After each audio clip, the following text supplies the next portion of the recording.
Video बघणाऱ्या प्रत्येकाला महाप्रपंचतर्फे तेजस तुंगारचा सप्रेम जय शिवराय, सप्रेम जय श्रीराम. अनेकदा असं होतं की वडिलांचं कर्तृत्व म्हणजे पित्याचं कर्तृत्व हे अफाट असतं, मात्र मुलाला ती उंची कधीही गाठता येत नाही. अशी अनेक उदाहरणं आहेत. अमिताभ बच्चनचंच घ्या ना. बच्चन साहेबांनी जी उंची गाठलेली आहे ती अभिषेकला गाठता आलेली नाहीये. किंवा सचिन तेंडुलकरनं जी उंची गाठली ती अर्जुन तेंडुलकरला गाठता आली का? नाही. वीरेंद्र सहवागच्या मुलाचं काय झालं? सेम.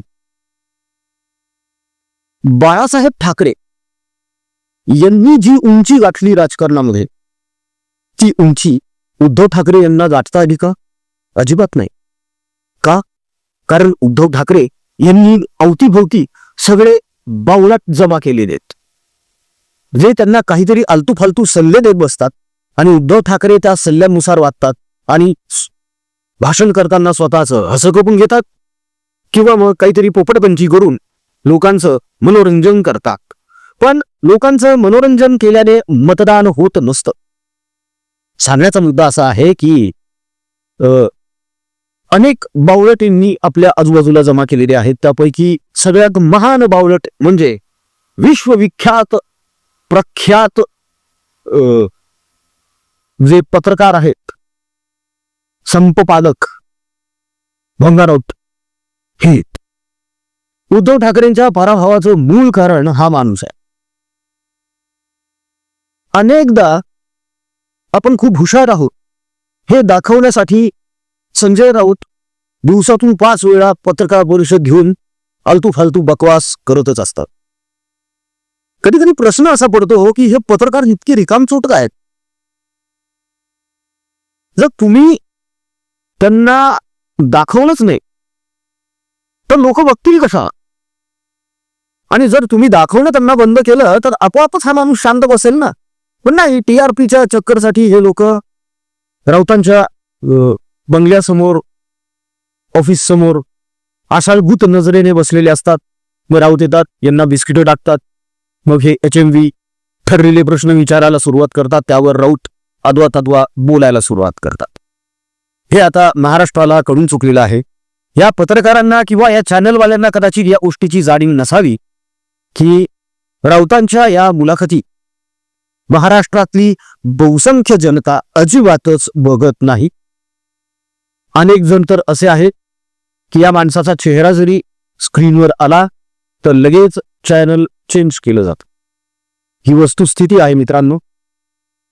अनेक प्लॅटफॉर्म्स असे आहेत जिथे लोक या भोंग्याबद्दल आपल्या भावना व्यक्त करत असतात, मात्र हा भोंगा अजिबात सुधारायला तयार नाही.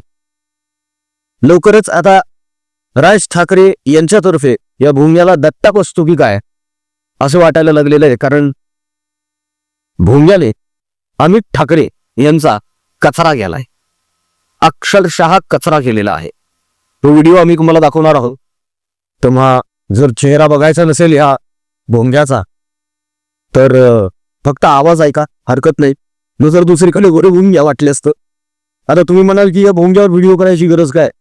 अगोदर पण सांगितलेलं आहे ना, चांगल्या कामाला नजर लागू नये म्हणून काळी बाहुली लावली जाते. त्याच्याचमुळे ही काळी बाहुली लावली आहे, कारण तब्येत खालावली आहे माझी सध्या.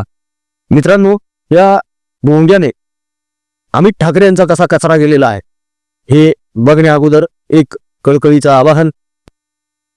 कर्करोगग्रस्त रुग्ण, त्यांचे हालाकीच्या परिस्थितीत असलेले नातेवाईक ज्यांच्यासाठी 10 रुपये पण खूप मोठी रक्कम आहे जेवणासाठी, उपाशी झोपतात अनेक जण. आम्ही बघून आलेलो. आपण अनेकदा अन्नदान देखील केलेलं आहे तिकडे.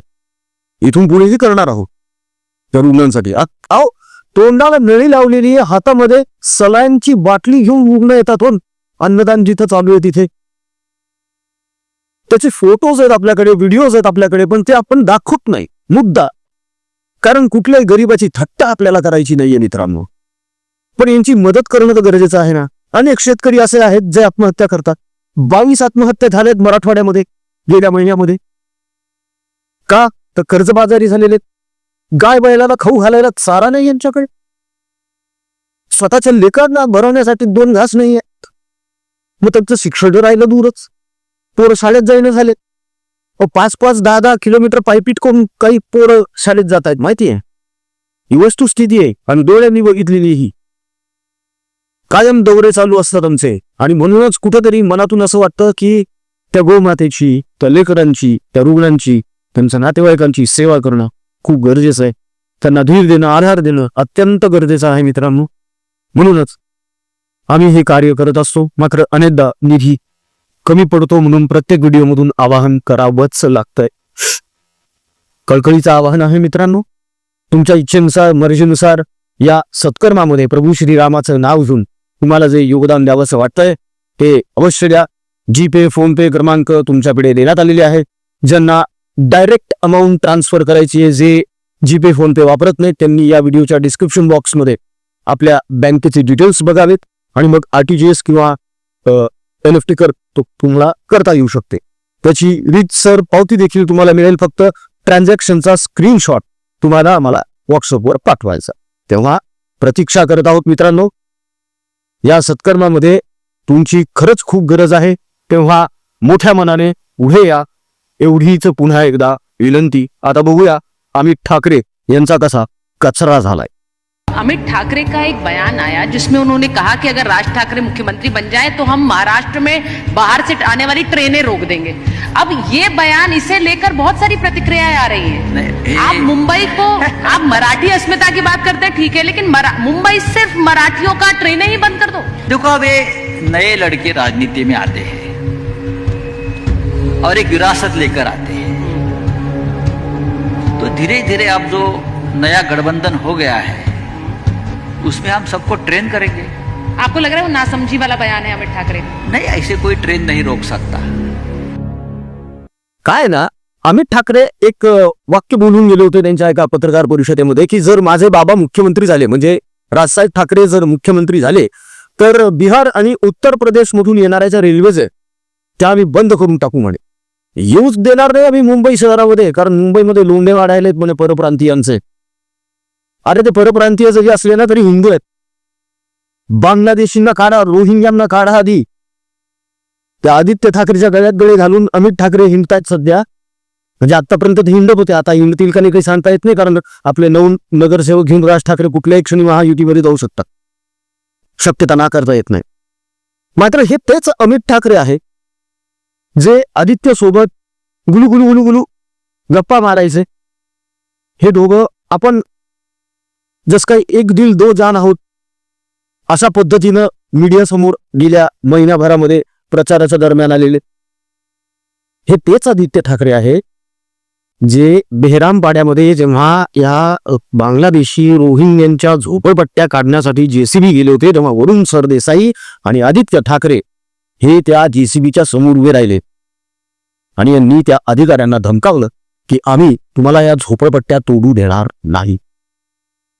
काय बोलायचं. आणि यांच्यासोबत अमित ठाकरे. बरं, अमित ठाकरे यांचा प्रॉब्लेम काय माहितीये का? त्यांच्याकडे आहे ना वाक्चातुर्य अजिबातच नाहीये. म्हणजे ज्याप्रमाणे राजसाहेब ठाकरे सभा गाजवतात किंवा राजसाहेब ठाकरे नॉर्मली जरी बोलायला लागले तरी सुद्धा ते समोरच्याला अट्रॅक्ट करतात, ती क्षमता अमित ठाकरे यांच्याकडे अजिबातच नाही. आणि संजय राऊत तर बोलता बोलता बोलूनच गेले ना, नए लड़के हैं और पॉलिटिक्स में एक विरासत लेकर आते हैं. विरासत म्हणजे वडिलोपार्जित सगळं काही. आणि अमित ठाकरे तर आता असं म्हणत आहेत की मी आता पूर्ण वेळ राजकारण करणार आहे. अरे काय करणार राजकारण? 29 पर्यंत तर निवडणुकाच नाहीत ना, मग असाच कचरा होणार ना. पण ज्यांचा कचरा केला, म्हणजे अमित ठाकरेंचा कचरा केला ना संजय राऊतनं, की राज ठाकरेंचे चिरंजीव आहेत. आणि राज ठाकरे, उद्धव ठाकरे यांच्यामध्ये खूप फरक आहे.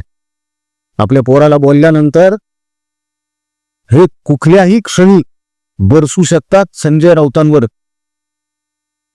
राऊतांनी परिस्थिती सांभाळण्याचा पुरेपूर प्रयत्न केला, पण शेवटी शब्दवाहन तोंडातून निघून गेलेच. आता याचे काय परिणाम होतात हे लवकरच कळेल. कारण मागे एकदा राजसाहेबांबद्दल असंच काहीतरी राऊत बोलले होते, तेव्हा मनसैनिक चिडले होते आणि मनसैनिकांनी राऊतांची अख्खी गाडी फोडून टाकली होती. पण राजसाहेबांचा मोठेपणा आहे, काही दिवसातच राजसाहेबांनी तशीच नवी कोरी गाडी भांडुकला यांच्या घरी पाठवली राऊतांच्या.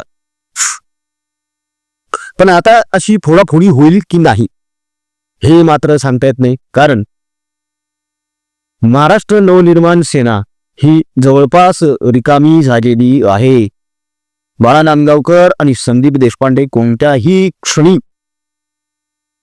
बाहेर पडू शकता, शक्यता दाट आहे. खरं तर राजसाहेबच स्वतः आता हे 9 नगरसेवक घेऊन महायुतीत जातात की काय असं वाटायला लागलेलं आहे. बघूया 1-2 दिवसात काय काय होतंय ते, आगे क्या होत आहे देखते. मात्र राऊतांनी बोलताना थोडंसं भान ठेवावं, हा राऊतांना सल्ला देणं म्हणजे गाढवा पुढे वाचली गीता, कालचा गोंधळ बरा होता असा काहीसा प्रकार आहे. त्यामुळे या माणसाबद्दल जास्त न बोलणंच योग्य आहे. या काळ्या बाहुलीबद्दल आज थोडंसं बोललेलो आहोत. या काळ्या बाहुलीचा तुम्हाला आम्ही व्हिडिओ दाखवला, अनेकांना आवडलं नसावं, मात्र क्षमा करा. विषय अतिशय महत्वाचा होता, तुमच्यापर्यंत पोहोचवायचा होता, म्हणून हा व्हिडिओ प्रपंच करण्यात आला. कसा वाटला कमेंटमधून नक्की कळवा. आमचा कमेंट बॉक्स तुमच्या प्रतिक्रियांसाठी आतुरतेने वाट बघत आहे, तेव्हा जास्तीत जास्त प्रमाणात कमेंट्स करायला विसरू नका. मित्रांनो, जाता जाता पुनश्च एकदा आवाहन, कळकळीची विनंती. कॅन्सरग्रस्त रुग्ण, हालाकीच्या परिस्थितीत असलेले, जेवणासाठी 10 रुपये सुद्धा नसलेले त्यांचे नातेवाईक, त्यानंतर काही शेतकरी जे अत्यंत हालाकीच्या परिस्थितीत आहेत, ज्यांच्या गाई बैलाला सारा खाऊ घालण्यासाठी त्यांच्याकडे पैसे नाहीये, सोय नाहीये, त्यांच्या लेकरांची शिक्षण थांबलेली आहे, शर्ट फाटलेत, चड्ड्या फाटल्यात, शाळेत जायला लाज वाटायली आहे, भीषण परिस्थिती आहे. तर त्या गोमातेची सेवा आपण करतच आहोत. त्या रुग्णांची, त्यांच्या नातेवाईकांची सेवा आपण सातत्याने करतो. आपण अन्नदान देखील करत असतो.